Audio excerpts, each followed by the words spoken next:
വട്ടച്ചൂട്ടും കുനുട്ടും വലിയ തലയെടുപ്പും നടപ്പും വെടിപ്പും പൊട്ടിച്ചുള്ളഞ്ജനക്കൽ പൊടിയൊടു കിടയാം വൻകറുപ്പും നിരപ്പും പൊട്ടിച്ചോരുന്ന ഗർവും ശിവ ശിവ ശിവനെ പൈക്കളെച്ചെന്നു കുത്തിക്കുട്ടിച്ചോരം വരുത്തുന്നിവനുടെ തടിയും താടിയും പേടിയാകും.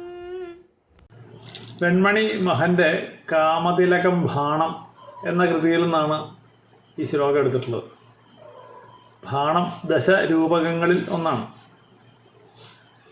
ഒരംഗം മാത്രമുള്ള ബാണത്തിലെ കഥ കവികൽപ്പിതമായിരിക്കണം, നിപുണനും പണ്ഡിതനും രസികനുമായ വിടനായിരിക്കണം ഇതിലെ നായകൻ എന്നൊക്കെയാണ് നിയമം. മലയാളത്തിലാകെ 5 ബാണങ്ങളാണ് ഉണ്ടായിട്ടുള്ളതെന്നാണ് ഉള്ളൂർ പറയുന്നത്.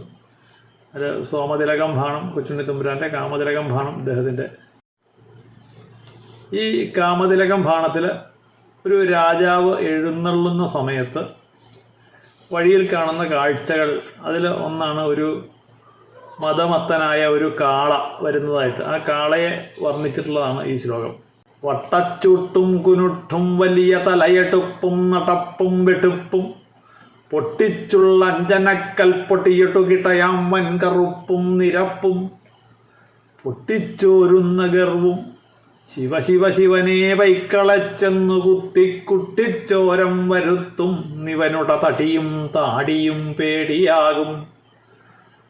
താടയും പേടിയാകും എന്നുള്ളൊരു പ്രയോഗമുണ്ട്. താടിയും പേടിയാകും എന്നുള്ളതാണ് പൊതുവെ കണ്ടിട്ടുള്ളത്. ഈ കാളയെ കണ്ടാൽ തന്നെ പേടിയാകും എന്നുള്ളതാണ് പറയുന്നത്. വട്ടച്ചൂട്ടും കുനുട്ടും അത് കാളയുടെ തലയിലുള്ള അടയാളങ്ങളാണ്. ചൂട്ട് എന്നതിൻ്റെ വട്ടത്തിലുള്ള ഒരു അടയാളം. കറുത്ത കാളയാണെങ്കിൽ വെളുത്ത അടയാളം, വെളുത്ത കാളയാണെങ്കിൽ കറുത്ത അടയാളം. അതിനാണ് ചൂട്ട് എന്ന് പറയും. ചൂട്ടും കുനുട്ടും വലിയ തലയെടുപ്പും നടപ്പും വെടുപ്പും. വലിയ തലയെടുപ്പുള്ളതാണ്. നടപ്പും വെടുപ്പും ഒക്കെ ഗംഭീരമാണ്. പൊട്ടിച്ചുള്ള അഞ്ജനക്കൽ പൊട്ടിയിട്ടു കിടയ. അഞ്ജനക്കല്ല് ഏറ്റവും കറുത്ത ഒരു വസ്തുവാണ് അഞ്ജനക്കല്ല്. അത് പൊട്ടിച്ച് ഉള്ള അതിൻ്റെ നിറത്തിനോട് കിടയാകുന്ന, അതിനോട് കിട പിടിക്കുന്ന നിറമാണ്. വൻ കറുപ്പാണ് കാള. നിരപ്പും പൊട്ടിച്ചോരുന്ന ഗർവും. അതിൻ്റെ അഹങ്കാരം അങ്ങോട്ട് പൊട്ടിച്ചോരുന്ന അവസ്ഥയിലാണ് നിൽക്കുന്നത്. അത്രയ്ക്ക് ഗംഭീരമായ അഹങ്കാരത്തോടുകൂടിയാണ് വരുന്നത്.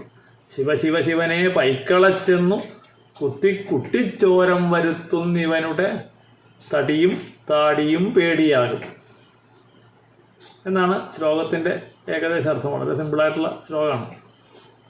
ശ്ലോകം ഇവിടെ ചൊല്ലിയിട്ടുള്ളത് തൃപ്പൂണിത്തുറ സ്വദേശി 7ാം ക്ലാസ്സുകാരി കാതറിൻ ഷിബു.